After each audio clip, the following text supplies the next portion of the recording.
दोस्तों, स्वागत है आपका किस्सा कहानी में। और आज मैं एक बड़ी प्यारी कहानी लेकर के आया हूँ, जिस कहानी का नाम तो आप लोगों ने कहीं न कहीं ज़रूर सुना होगा।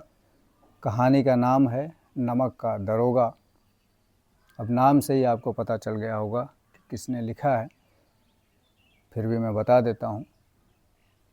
इसको मुंशी प्रेमचंद जी ने लिखा है। ये कहानी एक बड़ी ही सुप्रसिद्ध कहानियों में से एक है।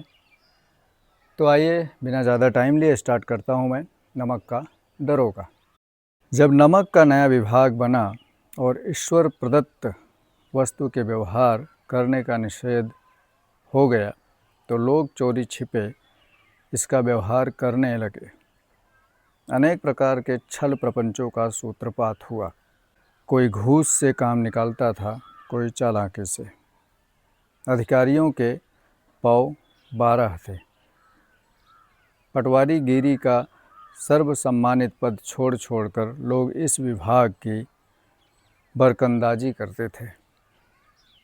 इसके दरोगा पद के लिए तो वकीलों का भी जी ललचाता था।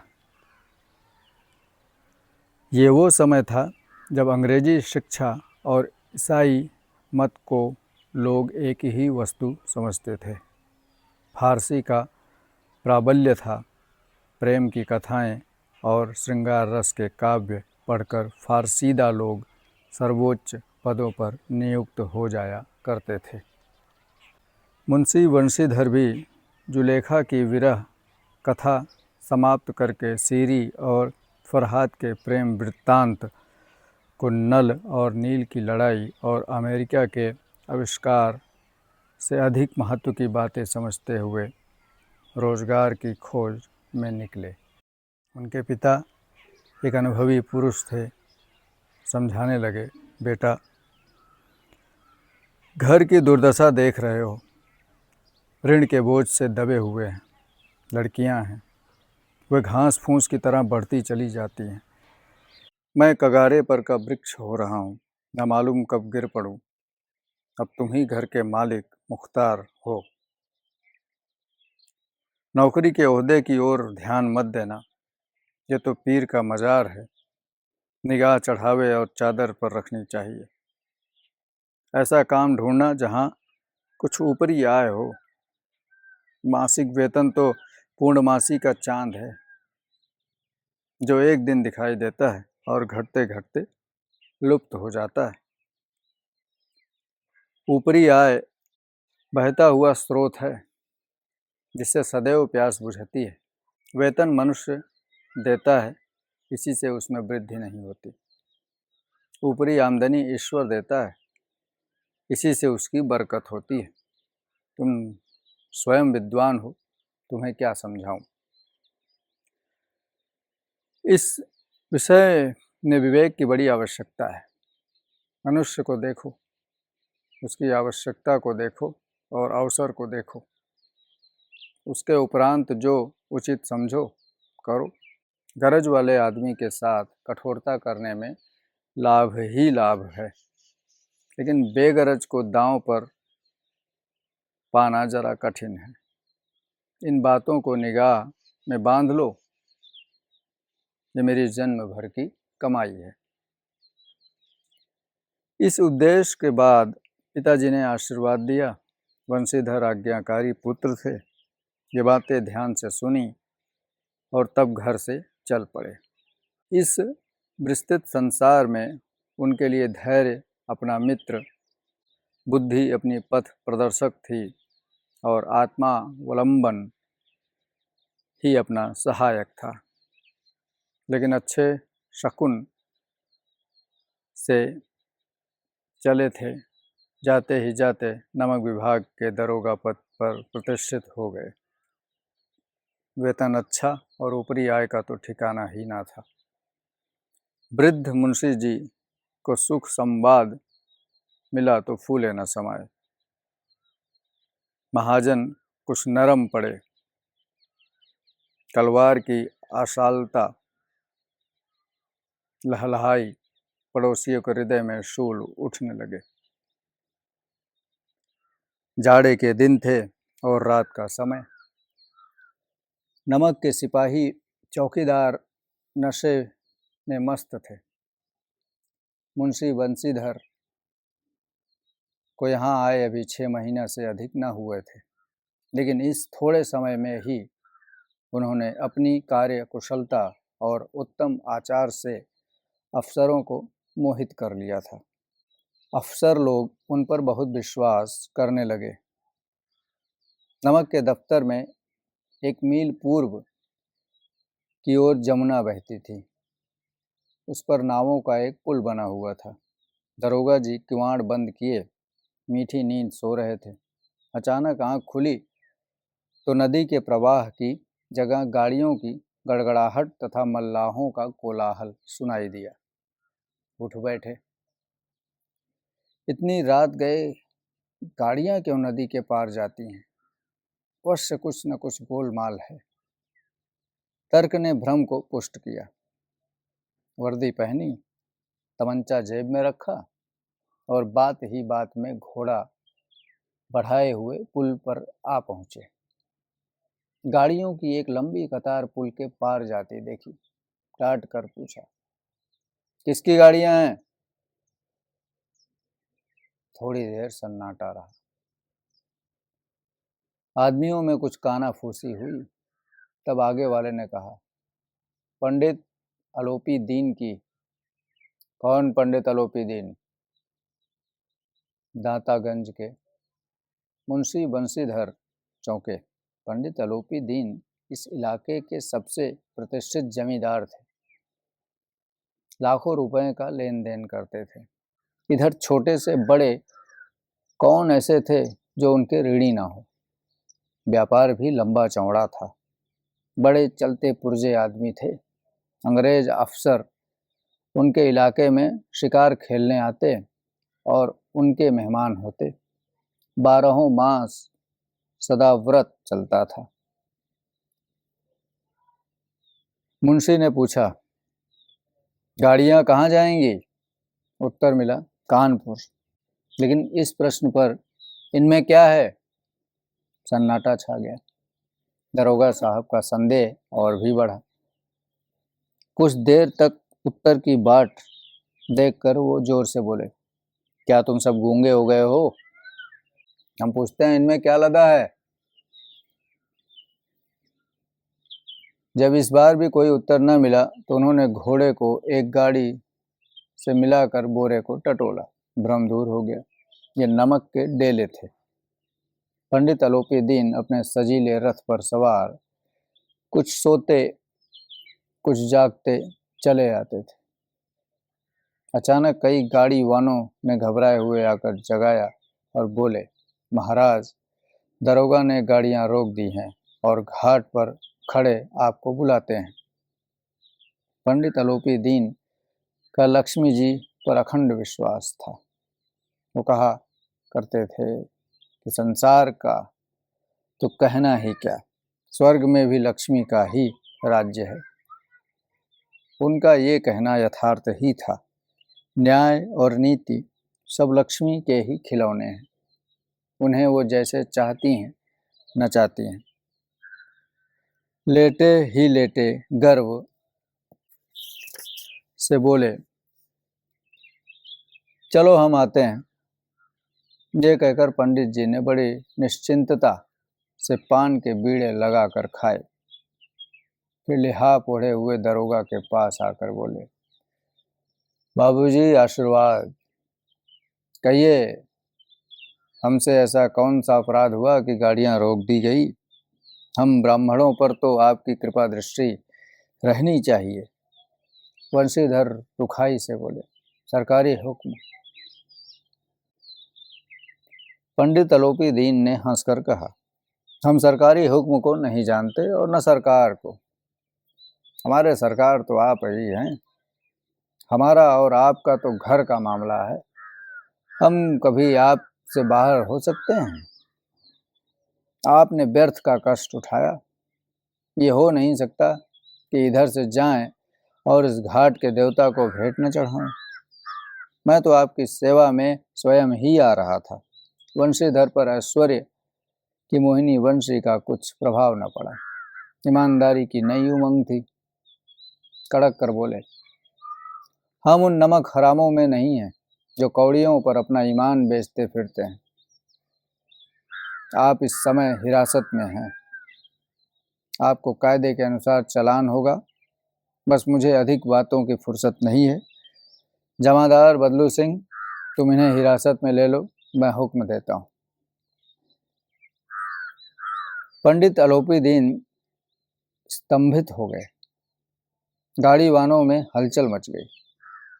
पंडित जी के जीवन में कदाचित ये पहला ही अवसर था कि पंडित जी को ऐसी कठोर बातें सुननी पड़ी।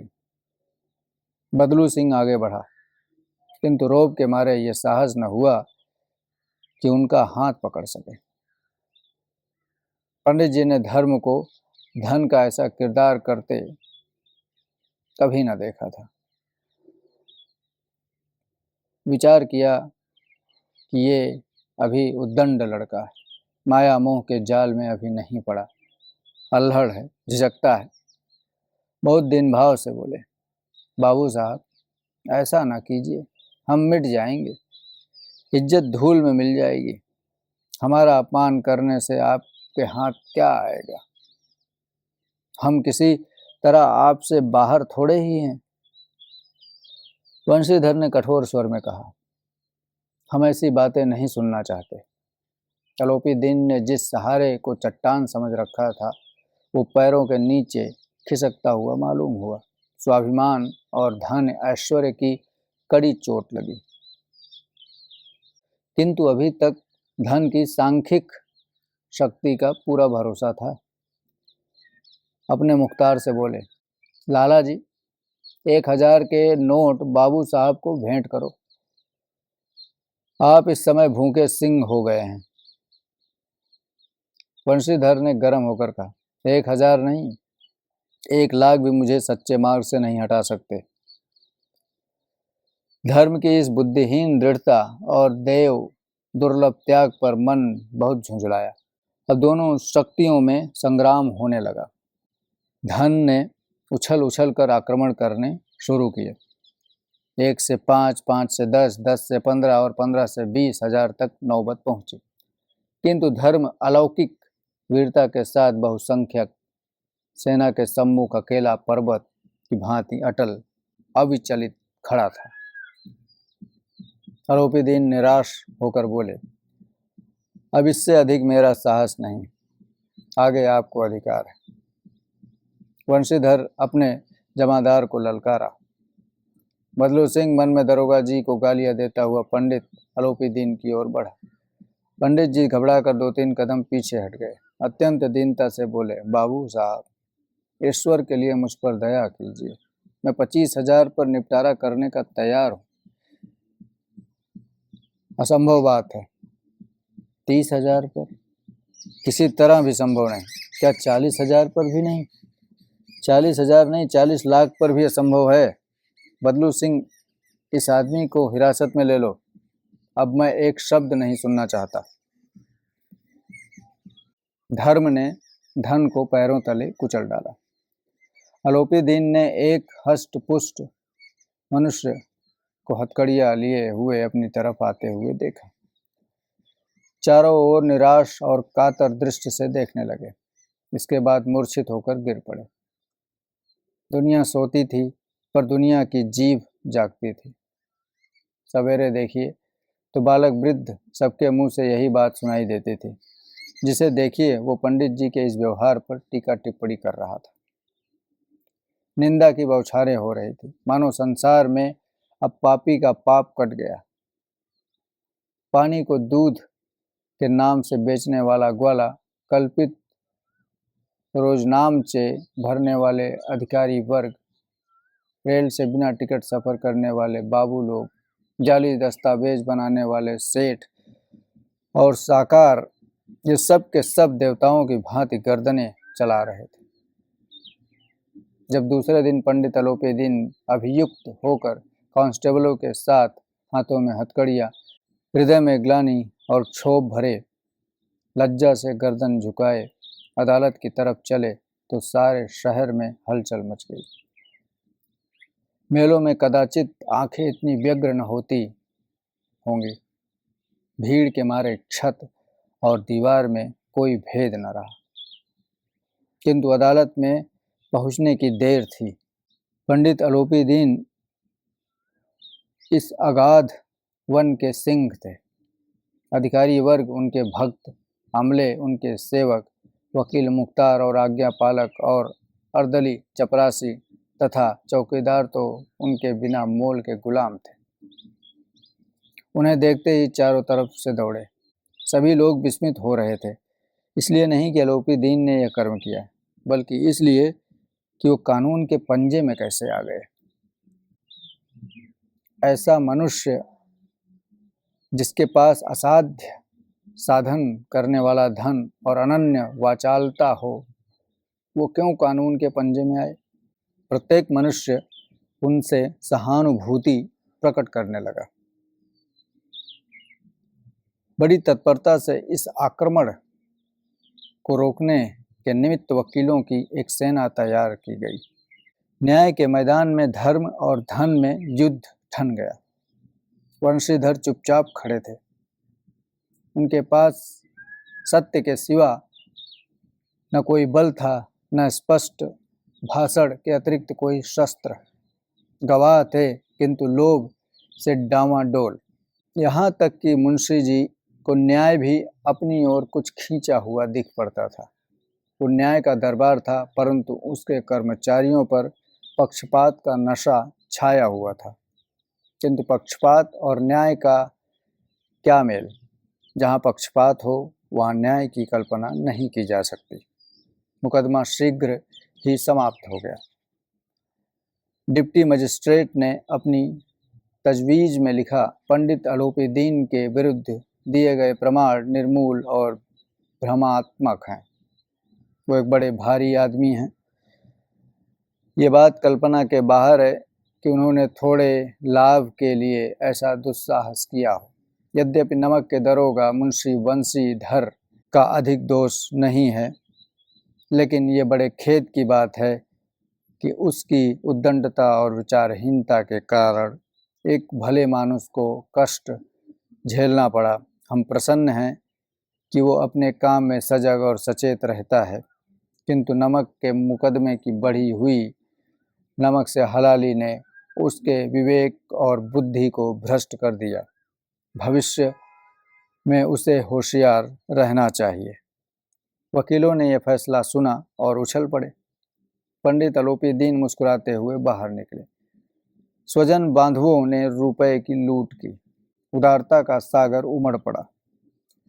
उसकी लहरों ने अदालत की नींव तक हिला डाली। जब वंशीधर बाहर निकले तो चारों ओर उनके ऊपर व्यंग बाणों की वर्षा होने लगी। चपरासियों ने झुक झुक कर सलाम किए, किंतु इस समय एक कटु वाक्य, एक एक संकेत उनकी गर्वाग्नि को प्रज्वलित कर रहा था। कदाचित इस मुकदमे में सफल होकर वो इस तरह करते हुए ना चलते। आज उन्हें संसार का एक खेदजनक विचित्र अनुभव हुआ। न्याय और विद्वता, लंबी चौड़ी उपाधियां, बड़ी बड़ी दाढ़ियां, ढीले चोंगे एक भी सच्चे आदर का पात्र नहीं है। वंशीधर ने धन से बैर मोल लिया था। उसका मूल्य चुकाना अनिवार्य था।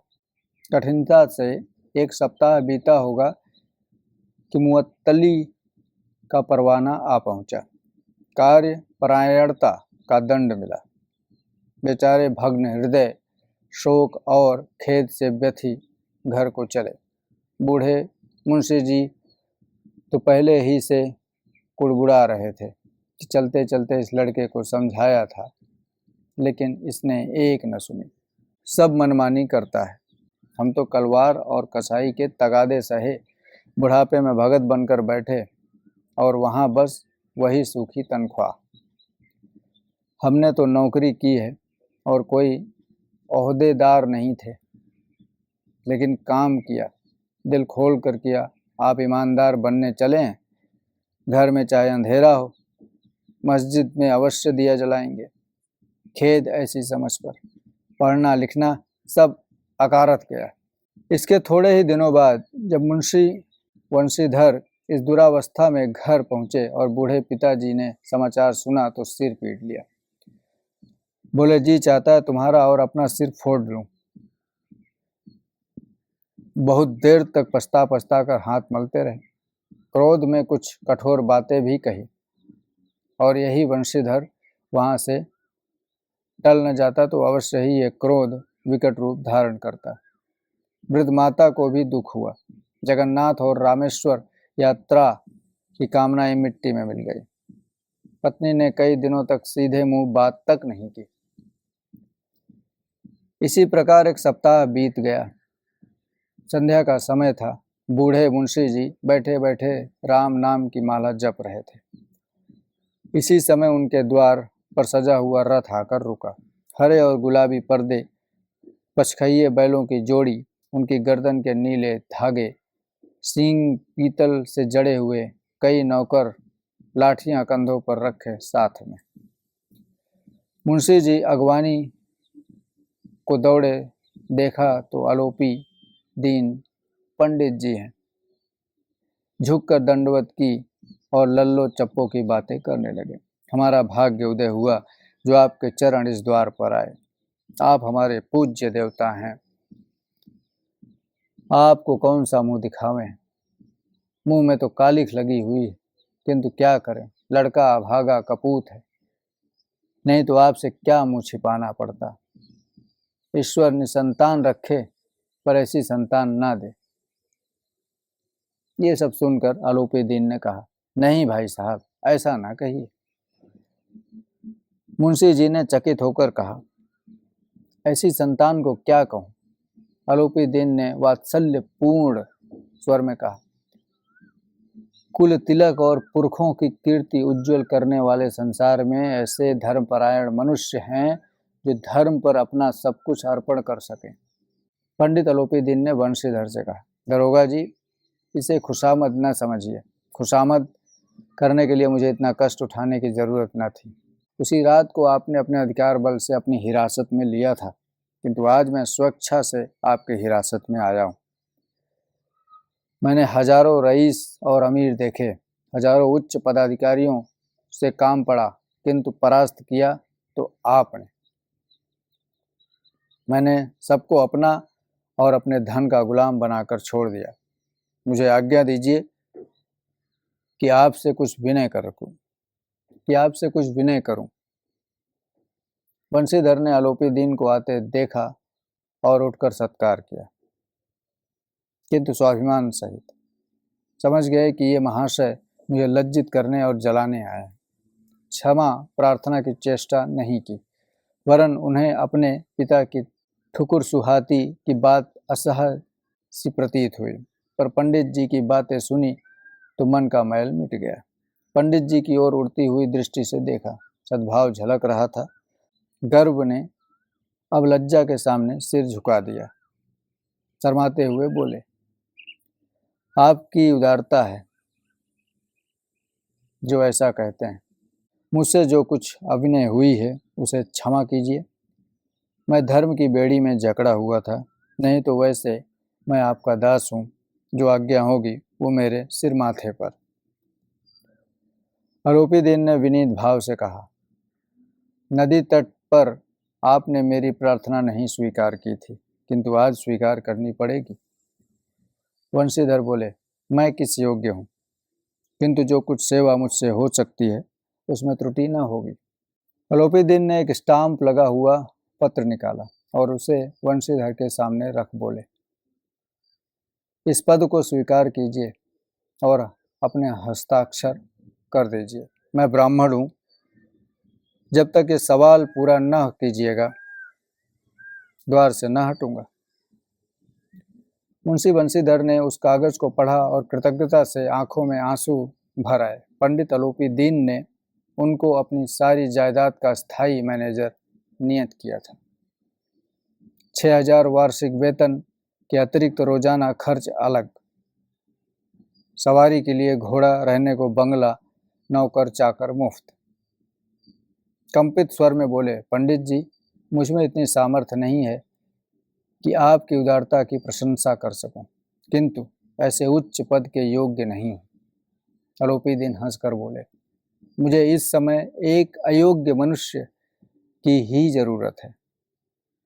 बंशीधर ने गंभीर भाव से कहा, यूं मैं आपका दास हूं, आप जैसे कीर्तिवान सज्जन पुरुष की सेवा करना मेरे लिए सौभाग्य की बात है, किंतु मुझ में न विद्या है, न बुद्धि, न वो स्वभाव जो इन त्रुटियों की पूर्ति कर देता है। ऐसे महान कार्य के लिए एक बड़े मर्मज्ञ अनुभवी मनुष्य की जरूरत है।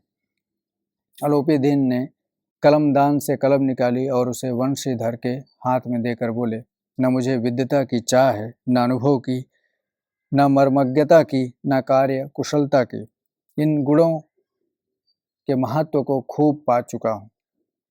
अब सौभाग्य और सुअवसर ने मुझे वो मोती दिया है जिसके सामने योग्यता और विद्यता की चमक फीकी पड़ जाती है।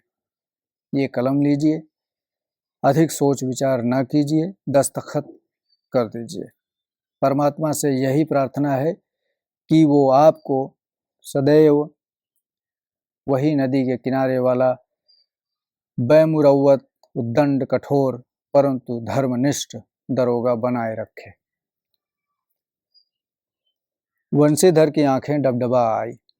हृदय के संकुचित पात्र में इतना एहसान न समा सका। एक बार फिर पंडित जी की ओर भक्ति और श्रद्धा की दृष्टि से देखा और कांपते हुए हाथ से मैनेजरी के कागज पर हस्ताक्षर कर दिए। अलोपीदीन ने प्रफुल्लित होकर उन्हें गले लगा लिया। ये थी कहानी नमक का दरोगा। इसमें कहीं ना कहीं प्रेमचंद जी ने एक बात को बड़ी ही स्पष्टता के साथ हम लोगों के बीच में रखने की कोशिश की है कि अगर आप अपने मार्ग पर अटल हैं तो आपको डरने की ज़रूरत नहीं है। कहीं ना कहीं आपको ऊपर वाला रास्ता ज़रूर देगा। तो अगर ये कहानी आप लोगों को अच्छी लगी हो तो लाइक ज़रूर कर दीजिएगा, शेयर भी कर सकते हो और चैनल को सब्सक्राइब कर दीजिए। मिलते हैं अगली कहानी में फिर से। तब तक अपना ख्याल रखिए, स्वस्थ रहिए, मस्त रहिए। जय हो।